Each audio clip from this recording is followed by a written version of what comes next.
Keith Schembri, l-ex Chief of Staff tal-Prim Ministru Joseph Muscat għadu qed jiġi investigat brabta mal-assassinju ta' Daphne Caruana Galizia u brabta ma' tbabiż ta' evidenza fost reati oħra. Dan ħareġ fil-qorti matul il-ġurnata tal-ħamis meta komplet il-kumpilazzjoni fil-każ tal-assassinju ta' Caruana Galizia fejn mix-xhieda tal-investigatur Keith Arnaud ħarġu aktar dettalji dwar dan il-qtil.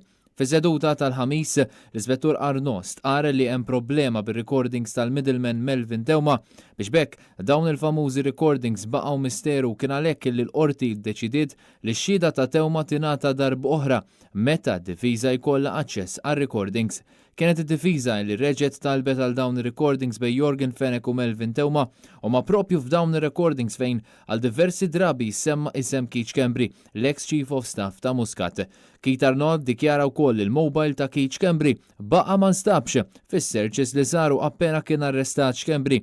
Meta mistoqsim il-pulizija, Keith Schembri qal li tilef il-mobile. Sal-ġurnata ta' qabel meta kienet jixhed fil-qorti, Keith Schembri kien ftaħar li dan tant kien ikollu xogħol f'Kastilja u dejjem bil-mobile miegħu li kien jiċċarġjah mal-4 darbit kuljum u issa skoprejna li l-mobile tilfu. Tajjeb li wieħed jinnota li fil-lejl ta' qabel reżenja Keith Schembri, Net News kien żvela li kellu laqgħa fit-Tart fir-residenza privata tal-Prim Ministru. L-għada tar-reżenja kien arrestat mingħajr il-mobile li fuqu jista' jkun li hemm informazzjoni sensittiva li tgħin fl-investigazzjoni. Il-pulizija għadha tgħid li l-mobile ta' Schembri ma nstabx anke jekk fl-istess investigazzjoni instabu aktar minn 8 mobiles f'qiegħ il-baħar brabta mal-arresti li saru lura f'Diċembru tal-2017. Konferma wkoll taħt ġurament li Keith Schembri bagħat lit-tabib Vella bittra li kellu jgħaddi lil Jorgen Fenech meta dan kien id-dar taħt police bail. Il-konferma jekk qatt kien hemm bżonn waslet fil-qorti mill-Ispettur Arnaud. Arnaud qal bl-aktar mod dirett li t-tabib Adrian Vella ammetta miegħu li dawn in-noti għaddew mingħand Schembri qabel għaddihom lil Jorgen Fenech. Intant ħareġ ukoll il-Ministru Chris Cardona u Tony Samut li jaħdem fil-Ministeru tal-Ekonomija magħruf bħala l-Eblaħ issemmew fl-ittra li kiteb Keith Schembri għal Jorgen Fenech.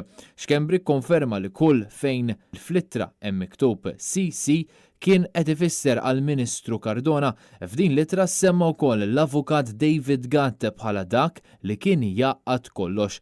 Din l-ittra kienet murija lil qorti minn Keith Arnaud kien l-avukat Jason Azzopardi li qara siltiet mill-ittra msemmija waqt il-kontroeżami li kienet jagħmel lill-Ispettur Arnaud.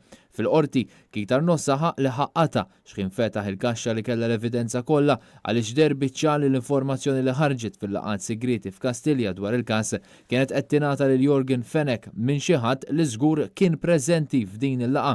Keith Arnaud jgħid li staqsa lil Keith Schembri dwar dan għaliex issuspetta fih, però Schembri li dejjem kien involut f'dawn il-laqgħat qallu li qatt ma kien hemm leaks min-naħa tiegħu. Din il-kompilazzjoni qed tinstema' quddiem il-Maġistrat Rachel Montebello se tkun qed tkompli fit-23 ta' Diċembru. L-avukati Jason Azzopardi, Teris Komodini Kakija, Andrew Borg Cardona u Peter Caruana Galizia qed jidhru bħala parte ċivile. Marion Camilleri u Gianluca Caruana Karin qed jidhru għal Fenech.